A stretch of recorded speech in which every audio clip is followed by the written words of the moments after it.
Now we come to Genesis 11 and a rather well-known story, the Tower of Babel.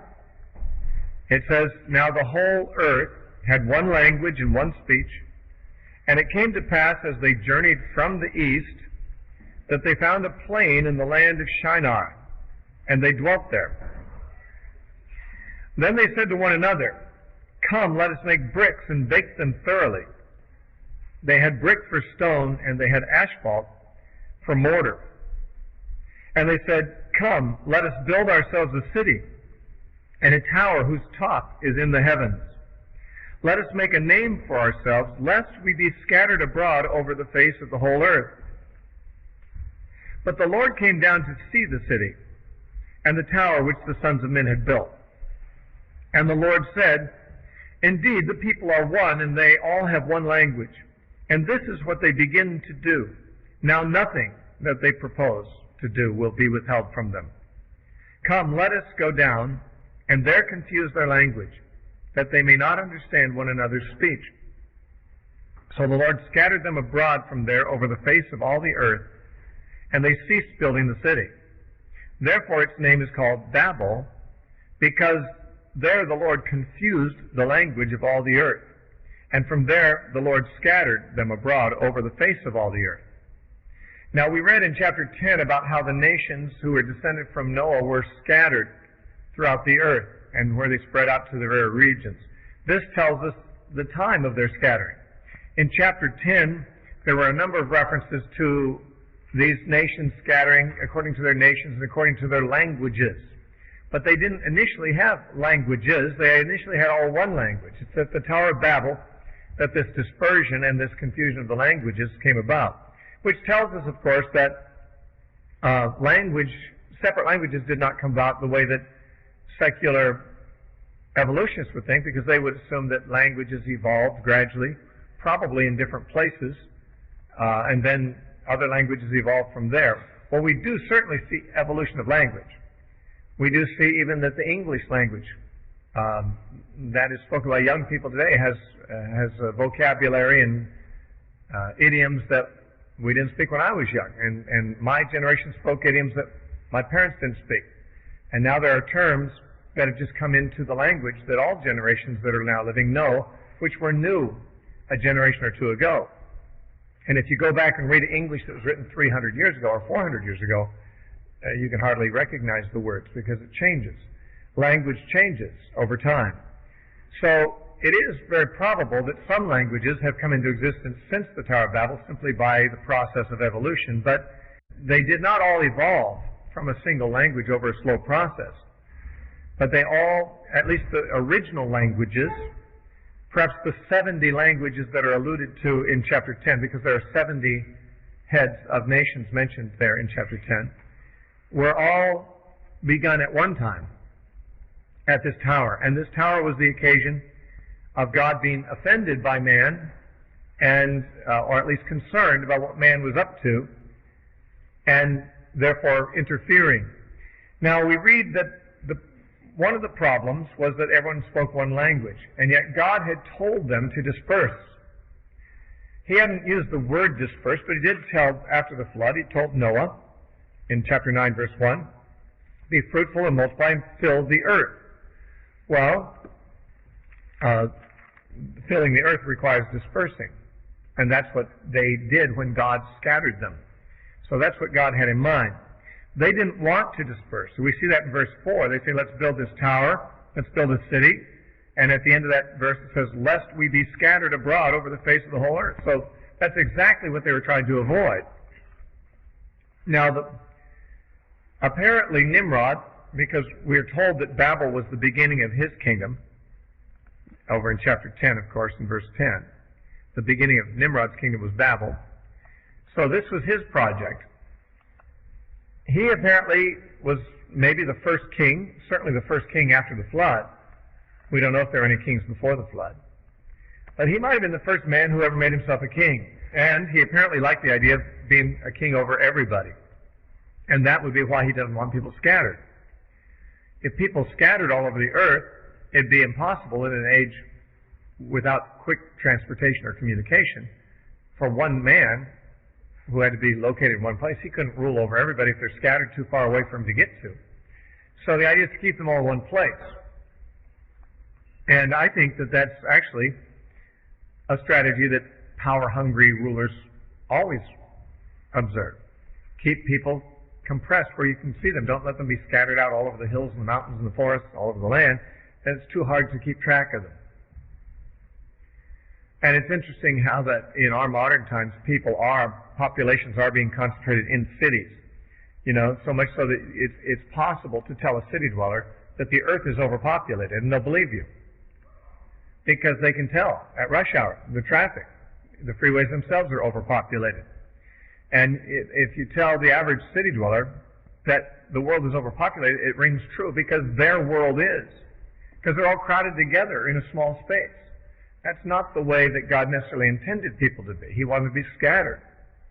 It was for political expediency that the leaders liked to keep people in concentrated groups. I didn't say a concentration camp, but sometimes they even like that as a solution. But to concentrate people in one area where they can keep their eye on them, where they can keep them under surveillance, where they can control them. There's actually, and I don't mean to get off on this, but in our own time, there are governmental policies in America that are being employed that seem to have only that as their objective. Because in places like northern Idaho, where I used to live, where there's people living here and there on homesteads out in the mountains and the woods and everywhere, there's laws being instituted where they're reinstituting grizzly bears and wolves and making it illegal to kill them. So that, you know, farmers and ranchers are having their livestock, you know, eaten by bears that are reintroduced artificially into the region and by wolves that are reintroduced in the region, but the farmers are not allowed to kill the predators. So, of course, eventually when their flocks and their herds are gone, they just have to move to the city where they can make a living. More and more of the lands that have been, you know, privately owned forests and so forth are now being brought into the jurisdiction of federal jurisdictions, national forests and so forth, which means that obviously people can't live there. And various policies are being done to kind of herd the people out of the little nooks and crannies where they've gone for their privacy and kind of force them to have no other options but to go into the cities where they can be watched more carefully. And that's what Nimrod apparently had up his sleeve too. When the crowds started to get big, people started wanting some space. He could see it coming. These people are going to want to move out to the remote areas so they can have some space to farm and to ranch. But then if I want to control them, how can I control them? I can only go as fast as a horse can ride, or a camel. And so he said, let's do something to keep people from getting spread out. Let's keep everyone together in one space. I know, we'll build a city. That was the first reason to build a city, I guess, after Cain built the city for his son. We don't read of any other cities necessarily being built till this one, as I recall. But anyway, he said the way to do this is to build a city and a tower. Now, the tower they built, of course, archaeologists have not found the Tower of Babel. Or maybe they have. They have found several towers in the region where this took place, and which was on the plains of Shinar, where ancient Babylon was. Towers actually have been found, a great number of them, the kind that archaeologists refer to as ziggurats. Ziggurat, Z-I-G-G-U-R-A-T, ziggurat. These towers are, well, they look like the pictures of the Tower of Babel that you see in children's Bible storybooks. You know, they look like they're made of a series of discs sitting on top of each other of descending diameters as you go toward the top. You've seen those pictures, I'm sure, in children's books of the Tower of Babel. Well, the reason it's depicted that way in the children's books is because archaeologists believe that these ziggurats are what the Tower of Babel was. It was a large ziggurat. These were towers that had religious significance. They were actually astrological observatories. And it is thought that the Tower of Babel was constructed to be the largest of these. That was the intention. And that it was perhaps going to be like a temple to the stars. I mean, this astrology is a satanic deception, of course, and it's a religious notion. And if Nimrod was the first to invent what we call astrology, pagan astrology, he may have done so in order to create the first world religion, because through world religion, you can keep people in one place. Why? If you have a shrine that everyone has to worship at, they can't get very far away from it. You know, the Jews had to go to Jerusalem 3 times a year. Some of them lived pretty far from it, but they would make their journeys 3 times a year to Jerusalem. They couldn't easily live very far away. Now, some of them eventually did because they were carried away by the Babylonians or by the Assyrians, and they couldn't help it. But the way God had situated the Jews, they were all to be in the land of Canaan, which was only, smaller than Rhode Island. And going to Jerusalem was something everyone could do and was supposed to do. Having a central shrine keeps people kind of geographically close. And the Tower of Babel was probably supposed to be some kind of a religious shrine, not to Yahweh.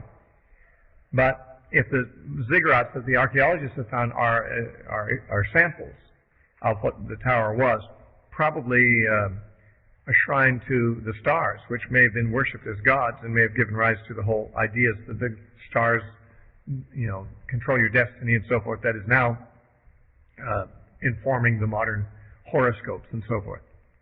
Now, the story is told with a fair bit of disdain. This is a proud attempt of man to defy God. God wants people to spread out. Why? Apparently he doesn't want there to be one world government. He doesn't want everybody to be under the eye of one leader. And why not? Well, actually, it's probably with reference to the Tower of Babel that Paul is speaking. In Acts chapter 17, speaking on Mars Hill,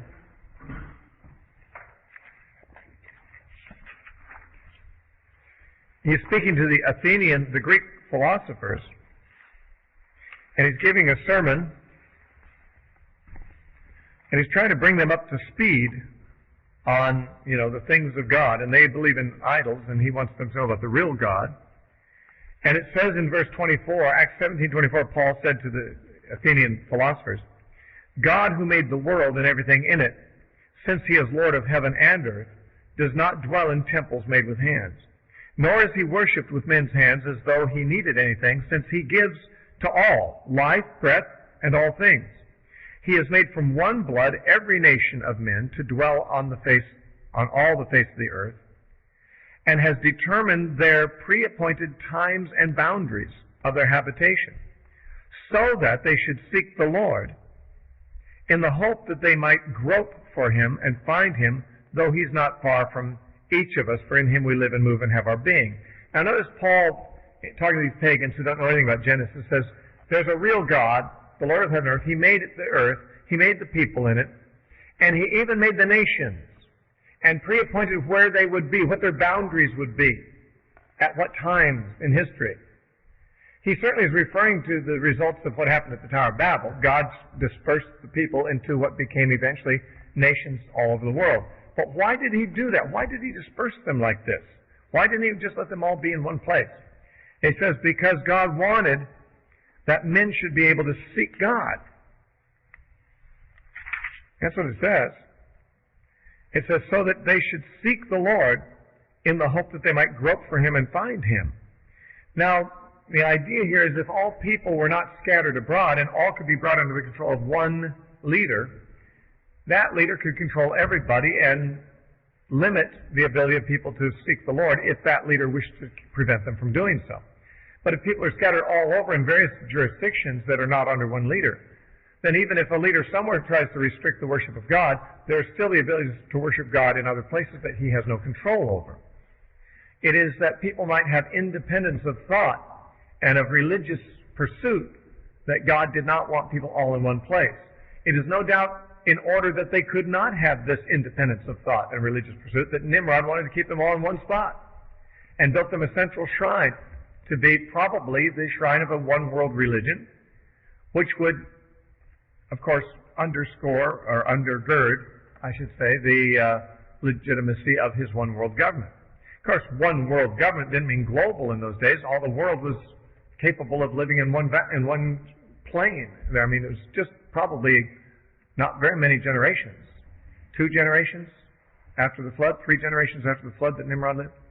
And so, starting with 3 guys, and each of them have maybe 5 to 6 or 7 children, and then some grandchildren, by this time there were probably, maybe only maybe 100 people. Maybe that was how many people were on the earth. But that's enough for them to say, well, I think I'm going to start my farm over there a few miles over from you guys because I'm feeling crowded here. And Nimrod says, no, I think I don't want you guys dispersing. Let's build a tower, and that'll be the thing that keeps us together.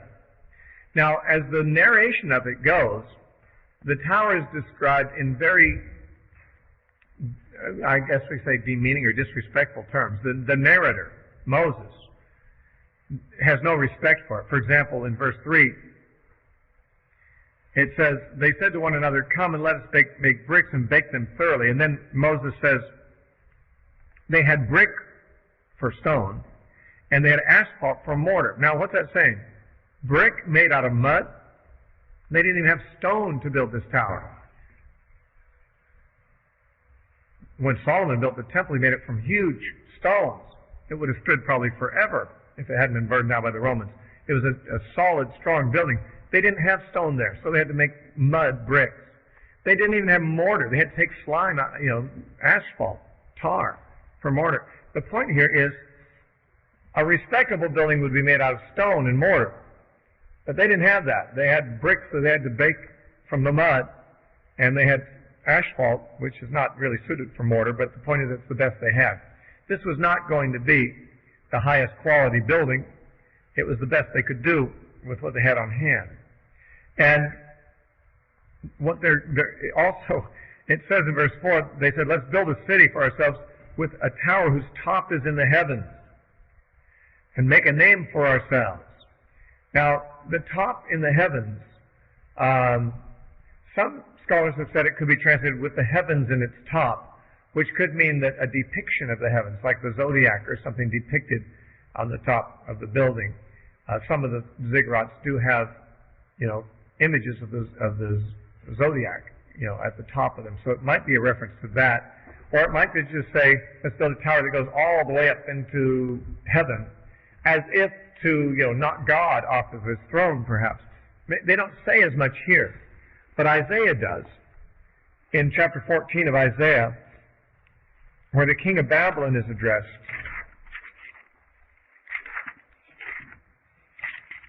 in Isaiah 14, in the passage which is so often, I think, mistakenly applied to Satan, in verse 12 it says, how are you fallen from heaven, O Lucifer?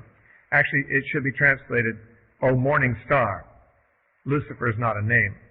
How are you fallen from heaven, O morning star, son of the morning?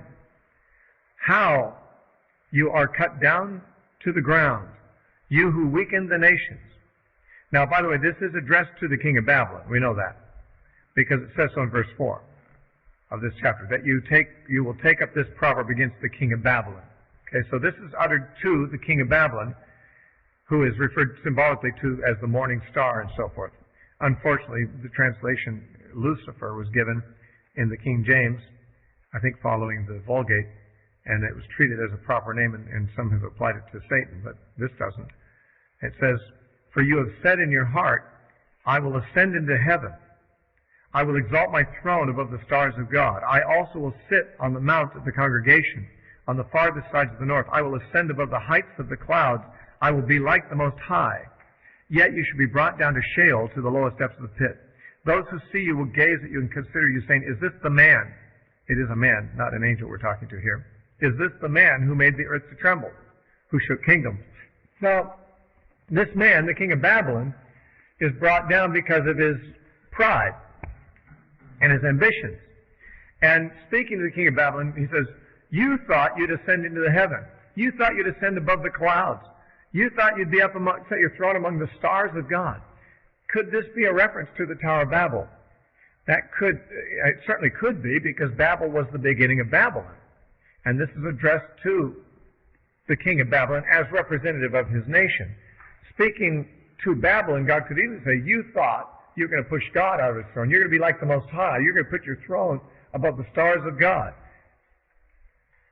if the king of Babylon, or if Babylon itself could be said to have ever had any real such ambitions, it was here in Genesis 11 that we read of them. They wanted to build a city and a tower whose top is in the heavens, it says in verse 4.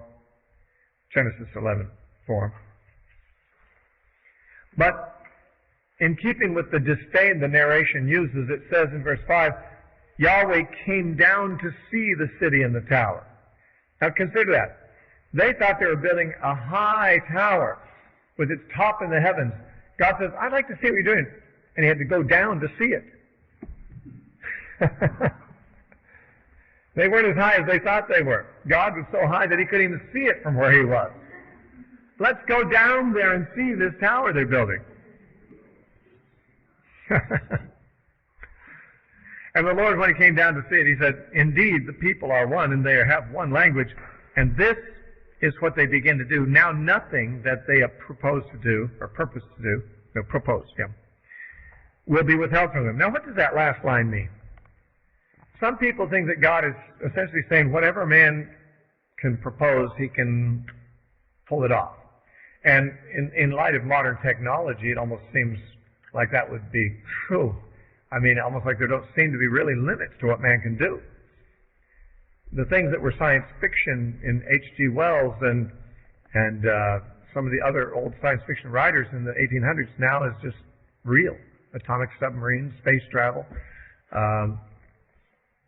telephones. When I was a kid, Dick Tracy, which was kind of science fiction in a way, had a wrist, communicator, like a walkie-talkie that fit on his wrist. And wouldn't that be something if they could ever make those, And now you can get on the internet from your wrist if you want to, it's amazing all the things. Now they have virtual reality, where you can actually be in a virtual world that's 3D and it interacts with your motion stuff. I mean, it's like you create your own world almost.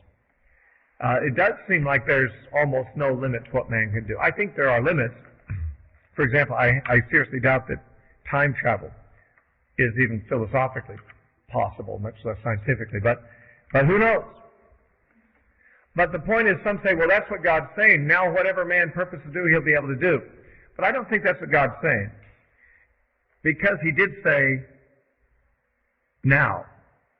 And back then, it certainly was not true that man had the ability to make all these things. Man did not have the technology back then for many thousands of years after that either. He's saying, at this point, something exists which, if I do not interrupt it, men will be able to do whatever they want to do. And I think what he means by that is not that they will have the innate genius or ability or technology to do it, but rather it will be as if he's given them permission to. Shortly after the flood, we already had this revolt.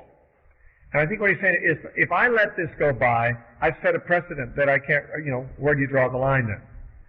Whatever they want to do, I have to let them get away with it, as it were. If I don't step in to interfere, then essentially I'm going to have to, allow them to do anything.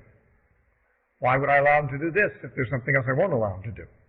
And I think what he's saying here is I've got to set a precedent here of telling man he can't just do whatever he wants to, or else he will do whatever he wants to. It is possible, though, of course, that I'm wrong, and that he is suggesting that if people don't scatter, that the combined intelligence of all people working together will really put severe limits on what they could be prevented from doing. But I think when he says nothing will be withheld from them, I think it means that if I don't withhold this ambitious project from them, then what can I withhold from them? This is their first rebellion against me. If I let them just get away with that and I do nothing and say nothing, then I've set a precedent that kind of gives them permission to do anything. So he says, let's go down there and confuse their language that they may not understand one another's speech. So the Lord scattered them abroad by apparently confusing their language over all the face of the earth, and they ceased building the city. Therefore the name was called Babel, because there the Lord confused the language. Now some people say the word Babel means confusion. It actually doesn't. The word Baal in the Hebrew does mean confusion. But Babel doesn't mean confusion in the Hebrew. The word, it's more an ancient form of the word Babylon. but it sounds similar to the word for confusion, and therefore I think that's the play on words that it's referring to here. Now the rest of chapter 11 is the genealogy of Abraham, and just as in Genesis 5, we had a detailed genealogy from Adam to Noah, giving the ages of people at the time they had their sons and the number of years they lived afterwards, and in that case also giving the combined age after that. This does something similar. It tells how old a guy was when he had a son and how many years after he lived. It doesn't do the math for you, though, and doesn't add them up for you. But it's pretty simple because the numbers are smaller here than they were in Genesis 5. After the flood, people apparently didn't live as long as before. Why? Well, we're not exactly told. And there could have been a combination of things. Could have been God's judgment, just shortening a man's life. It could have been conditions in the world were different after the flood. The environment, things like that, shortened men's life. I mentioned the possibility that the soil was depleted and the food supply was not as nutritious and couldn't sustain life for as long or whatever. I don't know. I mean, there are herbs and nutrients that you can supplement with that definitely are, at least many scientists believe, will someday give us the ability to live longer than we live now. Maybe not 900 years. But here we had people living more up between like 200 and 500 years each. Oh, I did say I would mention something about the races of the earth, and I shouldn't pass that up in case people are interested in that. I wanted to talk about it in connection with Babel, because it was at Babel that people were scattered.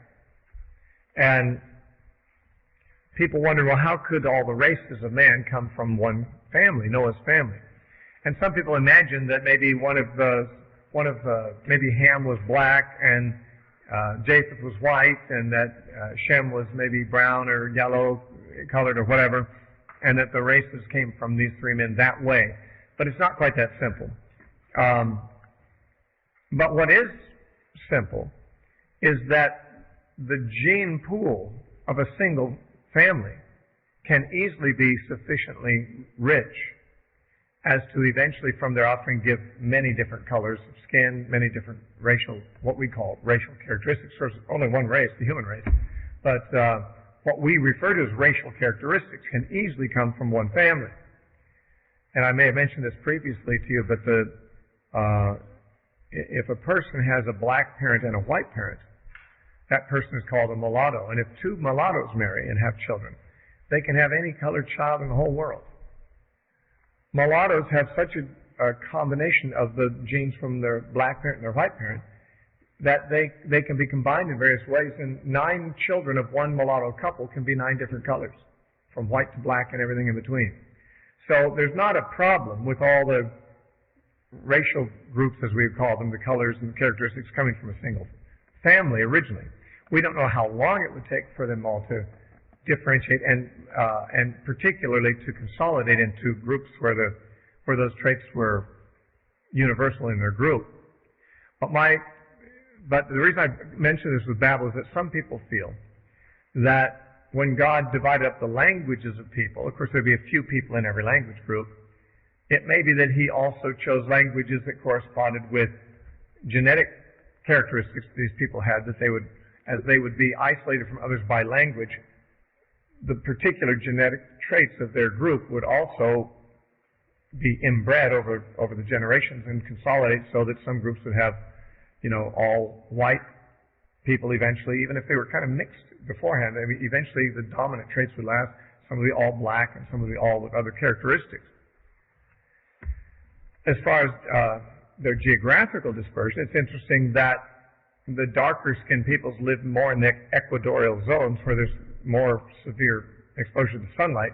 The really white people with not much pigment tend to live in the northern regions where there's not as much sunshine. And it is the case that the amount of pigment in your skin does determine your tolerance to ultraviolet and infrared radiation and stuff like that from the sun. People with really light skin will take an albino, for example, who doesn't have any pigment. They can't go out in the sun. It's going to kill them. Whereas if you have very dark skin, lots of pigment makes you very tolerant of the sun's rays. And, of course, there's the gradation in between. It's very probable that the people who tended to have dark skin migrated toward the equatorial zones because they're good places to grow crops, and these people were more tolerant of the sunlight and so forth, and the people who couldn't stand that moved more toward the northern areas where the sunlight was less direct. So that as these people moved to the regions that were suited to their own genetic makeup and strengths and weaknesses, these colors and characteristics came to be solidified in those regions. Eventually the whole region was characterized by people of those traits. And over thousands of years, over hundreds of generations, you've got, the establishment of these different characteristics in different locations. But it's not impossible for them all to have come from a single family. And you don't even have to have one of Noah's sons is black and one's white and one's Asian looking, but rather they just had to have all that potential within their gene pool. And they obviously did. Adam and Eve had all that in them too. But now, of course, since people have been scattered more and have intermarried within their own geography more, the gene pool in each group would be narrowed over time so that you don't have that variety. Until modern times, of course, when people have been marrying interracially a lot more, and then, of course, their kids are going to have that richer gene pool as well. Anyway, we come to the descendants of Shem leading down to Abram, and it says this is the genealogy of Shem, verse 10, or the Toledoth of Shem. He was 100 years old and begot Arphaxad 2 years after the flood. After he begot Arphaxad, Shem lived 500 years and begot sons and daughters. So his total length of life was 600 years, though the total is not given to us here. Arphaxad lived 35 years and begot Selah, and after he begot Selah, Arphaxad lived 403 years. So he lived to be, 438 years old, and begot sons and daughters, a bit younger than his father. Then Selah lived 30 years and begot Eber. After he begot Eber, Salah lived 403 years and begot sons and daughters. So he lived almost as long as his father, a little shorter, just 433 years. Eber lived 34 years and begot Peleg. Now we followed the genealogy of his brother Joktan at the end of chapter 10. Now we want to talk about Peleg, that brother. At 34 years, Eber begot Peleg. After he begot Peleg, Eber lived 430 years and begot sons and daughters. So that total was 464 years. Peleg lived 30 years and begot Reu.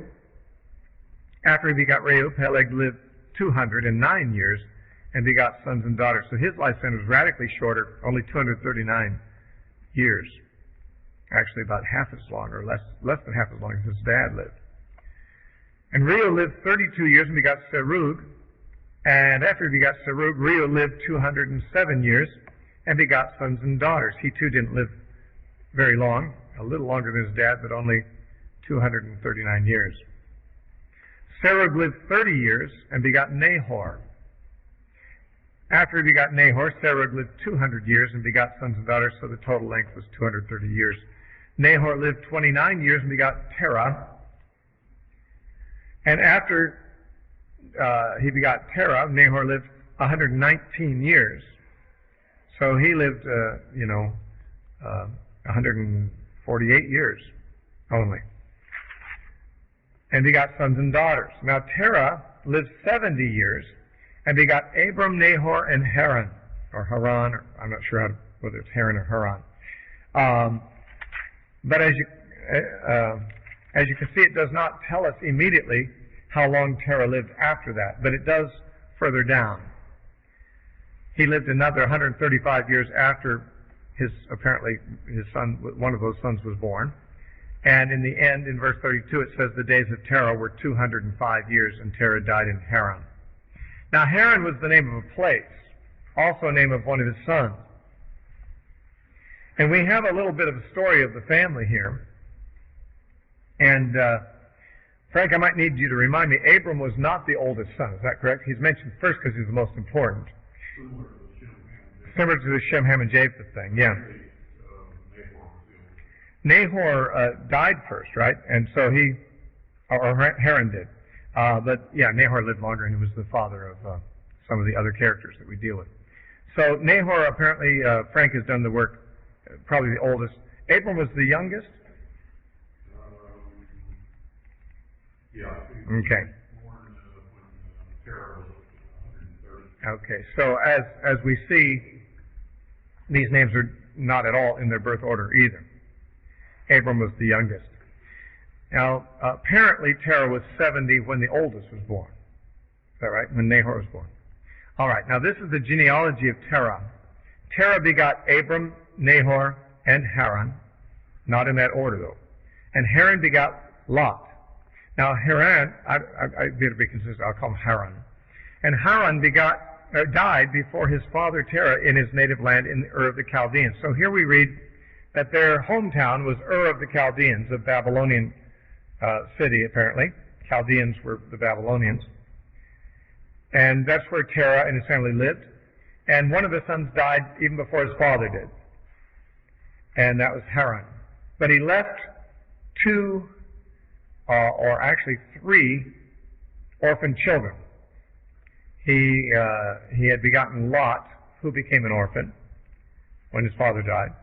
He also had a daughter named Milcah, and apparently another daughter. This is not entirely clear, but at the end of verse 29, it says that, it says Abram and Nahor took wives. The name of Abram's wife was Sarai. The name of Nahor's wife was Milcah, the daughter of Haran, and the father of Milcah, and the father of Iscah. Now, Iscah is only mentioned here.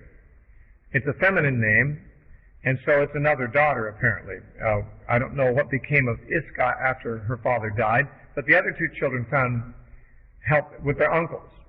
Milcah married her uncle, Nahor, and Lot, the other orphan, was kind of adopted into Abram's family, because Abram had a wife but no children, so he adopted his nephew Lot. It says in verse 30, Sarah, or Sarai at this point she's called, was barren. She had no child. So here's the family sticking together. They're still at that point in Ur of the Chaldees, and there's been no migration yet toward Canaan. And one of the three brothers dies, apparently the middle brother. He leaves three orphans. One of the surviving brothers marries one of those orphans, and the other surviving brother takes the other orphan under his wing, and what became of Iscah, we don't know. Maybe Iscah was taken care of by Terah after this, I'm not sure.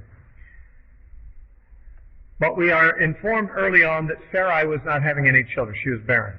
And Terah took his son Abram and his grandson Lot and his son Haran, the son of Haran, and his daughter-in-law Sarai, who was also, by the way, she's called his daughter-in-law, but she's also his daughter. We're told later on that Sarai had the same father Abram had, but different mother. So Terah had at least two wives, and Sarai was his daughter, but here she's referred to as his daughter-in-law, because after she was married, her relationship with her husband is more defining than her relationship with her father, as is always the case. And his son Abram's wife, it says, and they went out with them from Ur of the Chaldeans to go to the land of Canaan. But they didn't go there. They came to Haran and dwelt there. So the days of Terah were 205 years, and Terah died in Haran.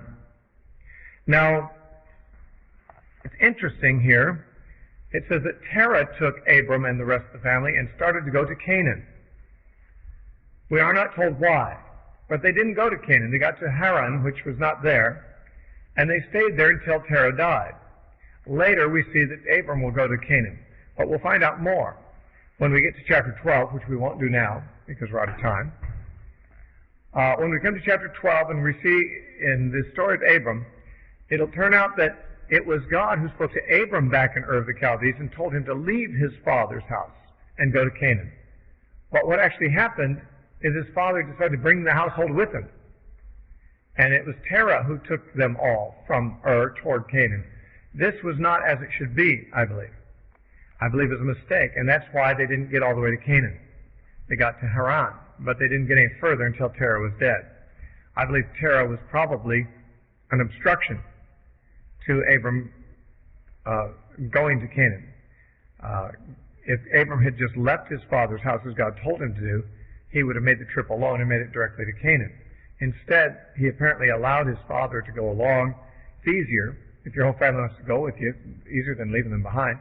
And so he only half obeyed God and only got really part of the way to Canaan until his father died. We'll talk about that and how we know that when we get to chapter 12, but at this point we will take no more.